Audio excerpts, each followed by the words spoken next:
I wince as the sun temporarily blinds me, but I recover quickly. I make my way to a nearby bench. It's kind of funny, though.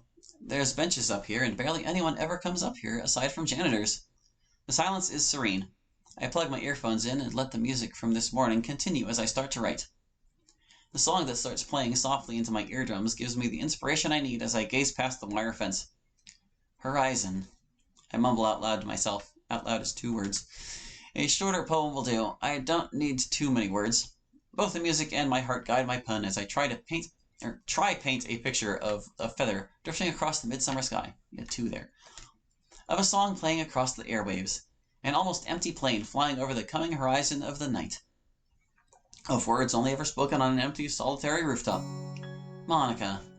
I faintly speak. My heart's started to race. I put my poem in my bag as I finished it now. I pop my earphones out and place my hand on my chest. I breathe in. After a few repeats of this, I hear the door open. I'd look back only to retreat my eyes just as quickly. Of course Monica shows up. I really hope she didn't... Hallie! My brain really needs to stop doing that. I turn to face her. Oh, hey Monica. She gives me one of her signature smiles. Didn't think I'd see you up here. She starts walking over to me. I just return the smile. Could say the same to you. What are you doing here anyway? Oh, I just needed some air. Monica seems to get a little bit nervous, as if there's more than she's letting on. I know, it can get stuffy in there. How about you? She takes a seat next to me on the bench. Please don't show her this is kinda awkward for you. I'd say I needed the air. Oh? To think about what? Monica seems curious. If I can be honest with Sari about my hidden feelings for Monica, then I can surely be honest as to why I'm up here. I came up here because I needed somewhere quiet to write my poem. I was so exhausted last night. It's only after I say it out loud that I realize that I'm admitting to the club president that I rushed my assignment. Rather than scolding me like my brain told me she would, she smiles. You say that like I'd be mad at you. I couldn't do that. What? My eyes dart back and forth between Monica and the concrete floor. They're knowing concrete. Hallie! Monica gets a little bit closer, but not too close for comfort. I know that it's really stressful this time of year. Like with finals, so many assignments, just all of it. If you couldn't finish it, I'd perfectly understand. I go silent as I take in what Monica said. I'd forgotten how understanding she was sometimes. I unzip my bag and, after a bit of doubt, I pull out my poem and I hand it to Monica. You can read it, if you'd like. Are you sure you don't want to wait until club? I shake my head. We can discuss it then. I stop myself short. Why is it so hard to ask Monica to read it outside of club? I just want you to read it. Monica timidly takes the poem and starts to read it. Rather than watch for any visible reaction, I simply gaze. But before long, the silent spell is broken by the loud, obnoxious ringing of the bell. I look back at Monica and our eyes meet up for a moment. She goes to hand me back my poem, but gently I push her hands back a bit. No, just keep it until we share at the club. She doesn't say anything to hint to any uncertainty, and her eyes show a glimpse of understanding before we head back down to the depths of the school.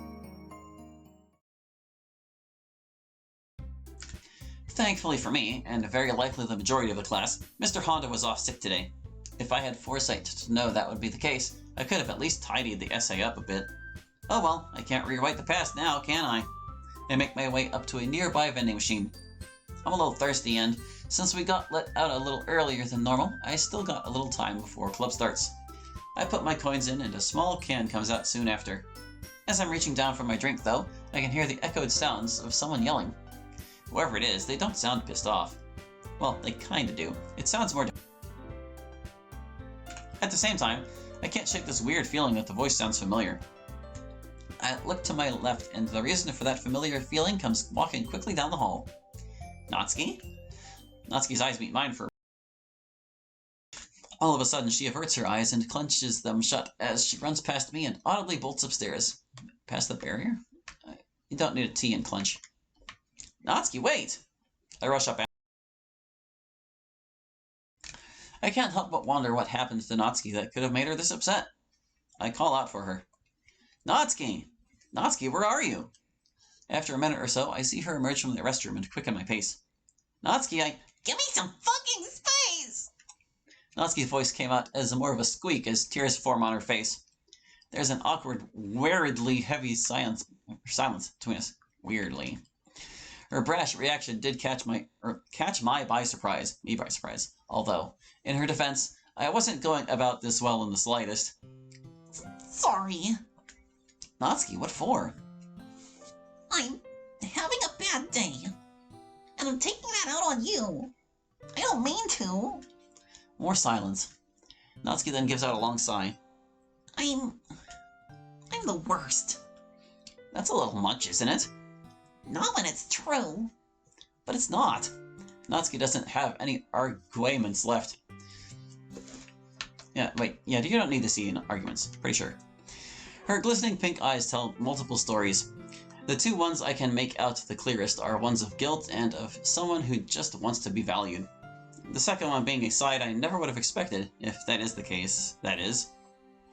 We all have bad days, some of us more than others. But those bad days don't define you. I sigh as I think of something else to say. Besides, I know you didn't mean it. Why else would you be apologizing? Natsuki looks away for a moment, processing what I've said. If you need a moment, that's fine. I've been there before. Natsuki breathes slowly and calmly before locking her eyes back onto my own. I think I needed to hear that. So, thank you. Natsuki gives me a small but meaningful smile. It's no problem, really. The pair of us then walk the remainder of the way to the clubroom. Upon entering the clubroom, Natsuki makes her way over to the closet. Over to closet. Need the there. I decide to go up to Monika. Hey, Holly. Hey, Monika. Sorry we're late. I look behind me and see Natsuki's already... Should I tell her what happened? You don't know what happened, dude. I look back to Monika and lower my voice. I bumped into Natsuki on my way up, and I guess we lost track of time. I feel bad about lying to her, but I wouldn't feel right if I told her exactly why we took as long as we did. I'm certain that Natsuki would tell her at some point. Oh, Holly, you don't need to apologize. Besides, neither of you missed much. I have a peek at the clock on the other side of the room. It's only been shy of 5 minutes since the start of the meeting, so... Also, I've read the poem you gave me at lunch. I gotta say, I'm pretty impressed. Thanks. I blush again. Say, how many times have you read it? Maybe once or twice. Maybe more than that. How she manages to be so cute without even trying astounds me to this day. She then takes my poem out of her bag and passes it to me. Before I can put it in my pocket, though, Monika delicately holds the lower edge of the paper, and I swear I feel her thumbs brush against mine for a split second. I look forward to discussing it with you. She lets go of the paper, and I slide it back into my pocket. We end up just standing in front of each other for a little while longer. We don't say anything, but just make the odd glance and smile at each other. Whilst it feels like something out of a tacky romance game, I can't help but admit that it feels nice. So, I'm just gonna chat with Natsuki now. Oh, okay. She speaks with a blush and a nervous giggle. To be completely honest to myself, my face is just as red as hers, if not more so. You actually don't need the apostrophe when it's this particular word, hers. I end up taking a seat close to Natsuki, trying as hard as I can to hide my...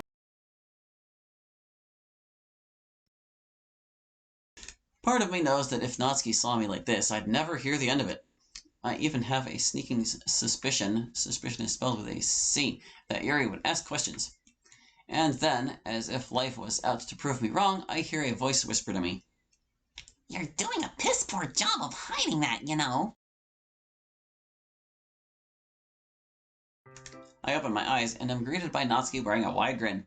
What? What are you on about, Natsuki? You know damn well what.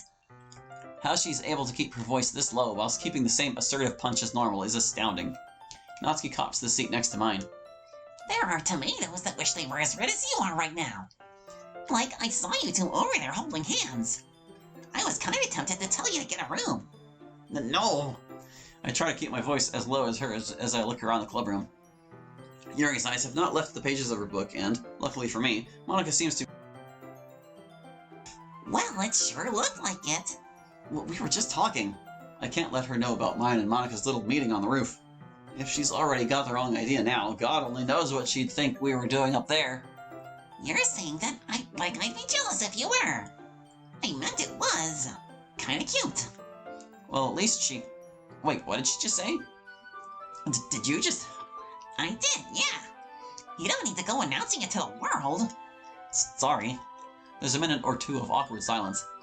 Is it because of what Natsuki said? In hopes to brighten the mood, I glance over to the cover of the volume of manga in front of Natsuki. Parfait Girls? If you want to judge, do it through the glass on that door. She points over to the door. You say that like you'd throw me at or through it. Wanna fuck around and find out? I'll pass. We share a laugh at my avoided expense. Okay, everyone. It's time to share poems. Monica eventually announces to the room, giving us our cue. After fetching my poem from my pocket, I quickly make my way. I had already promised her that we'd discuss my poems when we had the chance. Hell, she's even looking forward to it. Hey, Hallie. Hey, you want to discuss my poem? Of course. I pass the sheet to her and she reads through one final time. Eventually, she gently lays the paper on top of the desk. Seriously, your use of imagery here is even better than yesterday's. Are you sure you haven't written poetry before? Surely it's not that good of a poem. I'm sure, don't worry. Besides, do I look like the kind of guy that writes poetry in his spare time? That last part seems to cause Monica to giggle a bit. Now that you mention it. Do you? Nah. Besides, even if I did, it wouldn't be as good as yours. Oh, stop. You flatter me too much, you know. My cheeks start to burn. Am I really that bad at hiding it? I mean, it isn't necessarily flattery if it's true to some degree. Oh, wait. It's C and then the S's. And necessarily. It's nothing. Silence then falls over the pair of us. I don't think we've discussed the poem as much as we'd expected. Monica does try to say something about it, break the silence, but she stops herself each time. About it to break the silence? It's almost like she's trying to either find the right way to say it, or she's trying to suppress her thoughts altogether. Could I read your poem now? Please do. Monica hands me her notebook and I start to read. Today's poem is nowhere near as abstract as yesterday's, the subject emboldened clearly in the poem's title. Oh, I feel like there's supposed to be a vowel here, but I'm not actually sure about emboldened. The lady who knows everything. The more I read into it, though, the more the themes of seeking the impossible start to stick out, much like yesterday's work. Whereas her first poem was from the perspective of someone being held to those heightened standards. And in heightened, you need an E here. There you go. This one seems to be focused on finding that apparent legend. Apparent E here. Only for said person's expectations to be all for nothing. I know it's basically the same as yesterday's. I just wanted to explore it from another angle. Monica's voice breaks my concentration. I hand her back her notebook.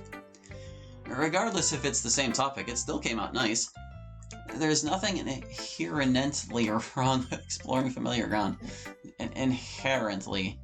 I don't even know where this I came from. Or this N. You got an N in your inherently, and it doesn't need to be there. I'd say the hardest part would be writing from the mindset of somebody else, but you did that nicely as well. Thanks. Her voice trails off, lacking the confidence she'd usually display. She doesn't seem bothered by my words, though. She seems to be thinking about it. She sighs gently.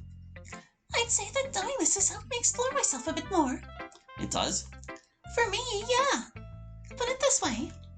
Imagine your mind as a long hallway with doors scattered around the place. Those doors represent your thoughts. There's many rooms to explore, but the doors look the same. But once you have a peek inside, the rooms are limitless, and you'll get lost in your thoughts. Peek with 2 E's. Poetry for me helps to narrow in on those rooms and explore them a bit. Fucking hell, that got deep. Damn, that was quite poetic. You never cease to amaze me. Did I seriously just say that? Yup, good going, dickhead. My words aren't lost on Monica as she goes a deep shade of crimson. Same goes for you. Now it's my turn to blush. Again. We remain silent for another moment or two. The air is tense in a way that I can't fully describe. Just what is this feeling? I look down at the table and notice our hands are a bit closer than before. My eyes dart back up to meet Monica's own. The blush on her cheeks grows, but neither her smile nor the spark in those emerald green orbs falter. That is until... Monica, could I share my poem with you now, or are you...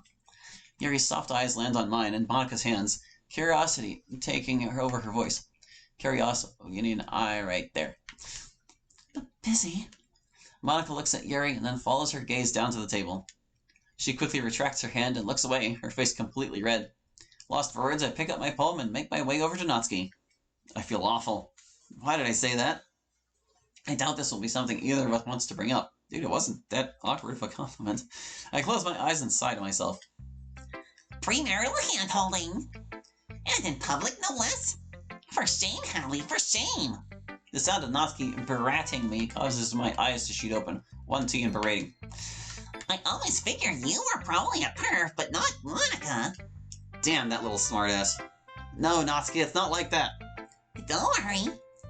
Your indecency is safe with me, lover boy. Wait, it said indecency, didn't it? It did, didn't it? Indecency. I need another seat. I hide my face against the table. She's not helping at all. I know she's joking, but still. I raise my head with a cocky smile and a lowered voice. It best be, else I'll tell Monica about your little hentai collection. I have not got a hentai collection. Don't worry, your indecency is safe with me. Natsuki looks about ready. It'd be funny if she wasn't fully capable of doing so. She relents for a sigh. Let's just get this over with, you cheeky fuck. Despite Natsuki's jokes, sharing with her went pretty well. Sharing with Yuri went okay. She seemed a bit awkward and fidgety, more so than usual. Then again, she still probably had me and Monica on her mind. Probably just a bit of curiosity. Oh, there, it's spelled right. Eventually, Monica calls us. Myself, Natsuki, and Yuri make our way there. Natsuki is the first to speak up. Is this about the... It is, yeah. Do we have to do anything for the...